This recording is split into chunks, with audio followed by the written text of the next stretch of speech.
विकास दुबे और उसके साथियों की धरपकड़ तेज हो गई है। आज भी एक साथी की पुलिस के साथ मुठभेड़ हुई है। जी हां, और मुठभेड़ में घायल हुआ विकास दुबे का साथी। विकास के दो साथियों पर एनकाउंटर पहले ही कर चुकी है पुलिस। कुछ 21 लोगों के खिलाफ नामजद एफआईआर दर्ज की गई। 50 से 60 अज्ञात लोगों के खिलाफ केस दर्ज। जो भी विकास की मदद में शामिल होगा उस पर कार्रवाई की जाएगी। विकास का आका कौन है, किस वजह से विकास अभी तक बचा हुआ है? सबका साथ सबका विकास के उलट यह विकास जो सबका सर्वनाश बन रहा है, यह आखिर कहां छुपा है? एक हफ्ते की मोहलत दी है पूरे पुलिस डिपार्टमेंट को सीएम योगी आदित्यनाथ ने, और उससे पहले तमाम तरह की कार्रवाइयां की जा रही हैं। कहीं से विकास दुबे को नहीं बख्शा जाएगा, इस बात को सुनिश्चित किया जा रहा है।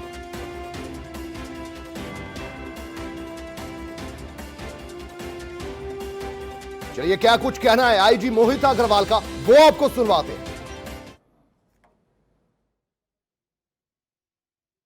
पुलिस के कर्मचारी जो 8 शहीद हुए थे, उसमें 21 लोगों के खिलाफ नामजद एफआईआर और 50 से 60 अज्ञात अभियुक्तों पर एफआईआर दर्ज की गई है।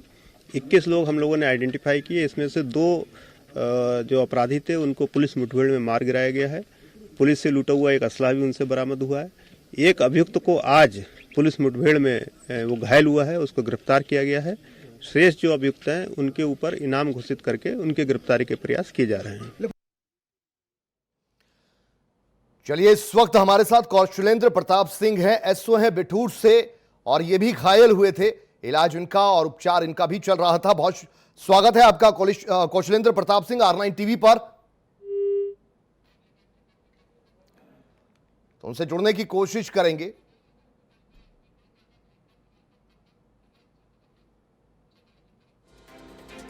तो फिलहाल कौशलेंद्र जी से हम जुड़ने की कोशिश करेंगे, लेकिन यहां आपको बता दें कि आईजी मोहित अग्रवाल ने क्या कुछ कहा वो भी आपने सुना, और सीएम योगी आदित्यनाथ की क्या मंशा है वो भी जग जाहिर है। एक हफ्ते की मोहलत और उसके अंदर अंदर इस शख्स की गिरफ्तारी होनी है, लेकिन उसके साथ साथ 150 से ज्यादा जगहों पर दबिश दी जा रही है। कई रिश्तेदारों से पूछताछ हुई है। इसके अलावा लखनऊ स्थित कौशलेंद्र प्रताप सिंह एसओ बिठूर इस वक्त हमारे साथ फोन लाइन पर जुड़े हैं। बहुत स्वागत है आपका R9 टीवी पर कौशलेंद्र जी।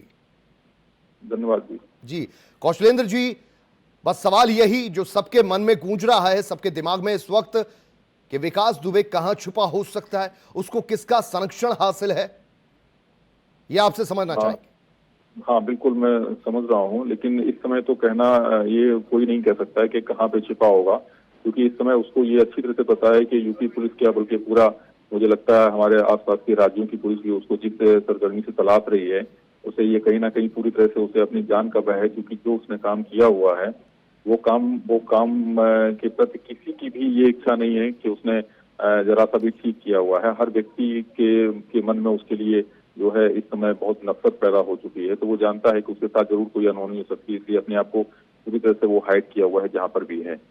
लेकिन ये बहुत जल्दी ही, ये मुझे पूर्ण विश्वास है हमारे गवर्नमेंट तो प्लस हमें अपने यूपी पुलिस पे, ये जरूर बहुत जल्दी इसको जो हम खोज निकालेंगे। जी कौशलेंद्र जी, आपसे ये भी समझना चाहेंगे उस रात का खौफनाक मंजर क्या था, उसमें जो मुठभेड़ हुई उसमें आप शामिल थे। मुझे ये बताइए कि वाकई जो सवाल उठ रहे हैं कि पुलिस की तैयारी नहीं थी, इतना दुर्दांत ही अपराधी था, उस हिसाब से पुलिस तैयार नहीं थी, वाकई ये सच है? हाँ, कुछ हद तक ये कहना सच है, लेकिन चूंकि कभी भी क्योंकि हम लोग तो अक्सर हम लोग तो इस तरह की कई सारी दबिश देते रहते हैं, लेकिन इस तरह की कोई विशेष बात नहीं थी। लेकिन हाँ, ये जरूर है कि थोड़ा सा चूंकि इसके बारे में हम लोग इसका बैकग्राउंड नहीं जानते। कौशलेंद्र जी, आपके पास आवाज पहुंच पा रही है? हाँ, आवाज पहुंच पा रही है। आपको आवाज मिल रही मेरी? हेलो जी कौशलेंद्र जी। जी आपको आवाज मिल रही है मेरी? हाँ जी, आवाज मिल रही है आपकी। कौशलेंद्र जी, आपसे जानना चाहेंगे, हम भी जानना चाहेंगे, जितने दर्शक हमारे साथ जुड़े हैं सभी जानना चाहेंगे, उस रात कैसे कैसे पुलिस जो गिरफ्तारी करने जा रही थी, उस रात का मंजर क्या था, कितने लोग वहां शामिल थे? उस रात का मंजर इस तरह से था कि हम सभी लोग जो है 3 थानों का फोर्स और प्लस सीओ बिल्हौर साहब, हम सब लोग जो है यूनाइट होकर के एक साथ जो है उसके घर की ओर जा रहे थे। तो गाड़ियां हम लोगों ने तकरीबन 200-300 मीटर पहले खड़ी कर दी थी। जी और जैसे ही हम लोग उसके घर के पास जा रहे थे तो हमें एक इंडिकेशन मिल गया था कि उसने जेसीबी को रास्ते में जिस तरह से लगा के रखा था, हमें उस चीज से थोड़ा सा समझ जाना चाहिए था, जरूर कोई ना कोई बात है, क्योंकि गाड़ी जेसीबी इस तरह से कोई भी खड़ी नहीं करता जिस तरह से उसने खड़ी करवाया था। जी और जेसीबी को क्रॉस जिस तरह से, वैसे हम लोग सब साथ साथ जा रहे थे, जेसीबी को जो ही हम लोग क्रॉस किए हैं उसी समय हमारे ऊपर जो है एकाएक फायरिंग होने लगा। जी तो जिससे पहले कि हम लोग कुछ समझ पाते, सोच पाते, इससे पहले ही हमारे कई सारे जवान जो है वो इंजर्ड हो गए थे, जिसमें मैं भी इंजर्ड हो गया था। और फिर किसी तरह से जो है हम लोगों ने अपनी अपनी जगह को देखते हुए, जिसको जहाँ जगह मिली मोर्चा लेने की या संभालने की, तो उस तरह से हम लोग जो है वहाँ पे अपने आप को छिप करके अटैकिंग मोड में और प्लस डिफेंसिव मोड में दोनों में एक साथ काम किया। जी कौशलेंद्र जी, आपसे ये भी समझना चाहेंगे, आप ही उस पूरी टीम को उस वक्त लीड कर रहे थे, फ्रंट पर शायद आप ही होंगे। कैसे कैसे फिर आपने, जैसे ही हमला हुआ सभी ने पोजीशन ली और उसके बाद किस तरीके से डिफ्यूज करना, जो अपराधियों को डिफ्यूज करना था, उसके लिए आपने क्या कुछ किया? और वाकई जो ये कहा जा रहा है कि आप ना सर्च लाइट के साथ थे और जो हथियार थे बदमाशों के पास वो कहीं आपसे ज्यादा एडवांस थे। नहीं, ऐसा कहना तो सही नहीं है। हथियार बहुत ज्यादा एडवांस उनके पास नहीं थे, लेकिन बस जो हमारी नेगेटिविटी का सबसे बड़ा जो घातक चीज बना वो ये बना, क्योंकि वो लोग जो है हमें देख सकते थे, क्योंकि वो ऊंचाई पे थे और हम लोग जो है वो नीचे पे थे, और हम अंधेरे में, मतलब वो लोग हमें तो देख पा रहे थे लेकिन हम उन्हें नहीं देख पा रहे थे, क्योंकि वो लोग ऑलरेडी प्रिपेयर्ड थे। उनको पहले ही उन्होंने पूरी तरह से लोकेशन को देख लिया था कि कहाँ से उनको बिल्कुल सही व्यू मिलेगा। तो ये सब चीजें उनकी थी, लेकिन हम लोग बिल्कुल इससे बिल्कुल अनभिज्ञ थे, क्योंकि जो भी फोर्स गया था वो उस लोकेशन पे, मुझे लगता है कि उसमें से 90% फोर्स उस लोकेशन पे इससे पहले कभी नहीं गया था। किसी को ये भी नहीं पता था कि रास्ते किधर से है, किधर से हमें जाना है और किधर से हमें अटैक करना, इस तरह का भी, क्योंकि अटैकिंग का हमारा कोई मूड ही नहीं था। हम लोग तो सिंपल सा उसको अरेस्टिंग करने जा रहे थे, लेकिन चूंकि और अमूमन ऐसा होता भी है, कई सारी हम लोगों ने ऐसी दबिश भी दी है, तो कभी भी कोई भी अपराधी इस तरह से उग्र नहीं होता जिस तरह से ये हो गया। तो यही एक भूल रही हमारी, कह लीजिए, या हमारी मतलब प्रिपरेशन नहीं थी, इस वजह से ऐसा हुआ। जी कौशलेंद्र जी, आपके कुशल क्षेम का हाल भी हम जानना चाहेंगे। आपका भी उपचार चल रहा था, अब कैसी है आपकी तबीयत, आप कैसे हैं, ये भी आपसे जानना चाहेंगे। और साथ में ये भी बताइए कि ये भी कहा जा रहा है कि जहां आप गए गिरफ्तारी के लिए, ना सिर्फ वो घर बल्कि उसके आसपास के सटे हुए दोनों तरफ के घर, वहां पर भी जो विकास दुबे है उसके गुर्गे पूरी तरह से तैयार थे। इसमें कितनी सच्चाई? आप बिल्कुल सही कह रहे हैं, क्योंकि जिस तरह से हम लोग ने जो अपने दिमाग में एक फ्रेम तैयार किया था वो ये था कि उसी के घर पे जाकर के देखेंगे और उसी घर पे मतलब उसको अरेस्ट करेंगे, लेकिन ये कहीं नहीं जानते थे कि उसने अपने घर के आसपास की छतों पे भी लोगों को ऑलरेडी पहले से लगा के रखा है, जो हमें क्लियरली जो है वो चारों तरफ से देख पा रहे हैं कि हम लोग कहाँ कहाँ पे, हमारी कहाँ कहाँ पे लोकेशन है।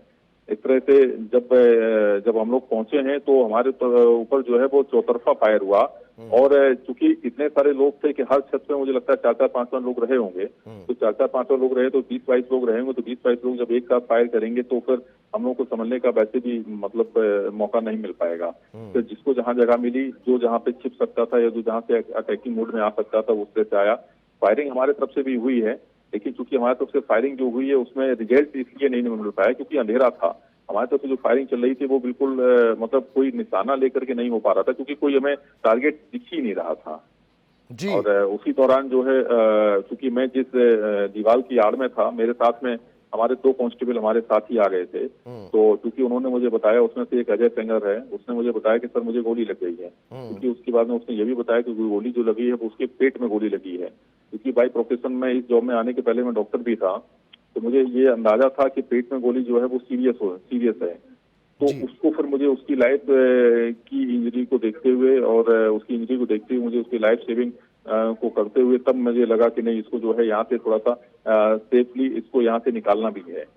तो फिर मैंने जो है कवर फायर देते हुए, एक वहाँ पे ट्रॉली थी, ट्रैक्टर ट्रॉली थी, उस ट्रॉली की आड़ लेते हुए मैं वहां से निकला, इन लोगों को साथ में निकालते हुए। एक टूटा हुआ घर था, उस टूटे हुए घर के माध्यम से फिर हम लोग जो है एक रास्ता, इत्तेफाक से ये किस्मत हमारी अच्छी थी कि वो रास्ता हमें वहां मिल गया, क्योंकि रास्ते का अंदाजा हमें बिल्कुल भी नहीं था। हम लोग जो भी कुछ कर रहे थे वो सब एक अनजाने में कर रहे थे, मतलब एक प्रयास में कर रहे थे। और चूंकि हमारे जस्ट सामने वाले घर से फायर हो रहे थे हमारे ऊपर, लेकिन ये किसी तरह से जो है हम लोग बच गए वहां से। जी कौशलेंद्र जी, आप फ्रंट से लीड कर रहे थे, आपके जज्बे को वाकई सलाम करते हैं। हम नहीं कर रहे, पूरा प्रदेश और पूरा देश कर रहा है, और जिन्होंने बलिदान दिया है उन सभी पर हमको गर्व है। और आप बहुत जल्द स्वस्थ होकर वापस अपने घर लौट आएं, अपनी ड्यूटी को ज्वाइन करें, यही हमारी इच्छा है। बहुत बहुत शुक्रिया कौशलेंद्र जी R9 टीवी के साथ जुड़ने के लिए।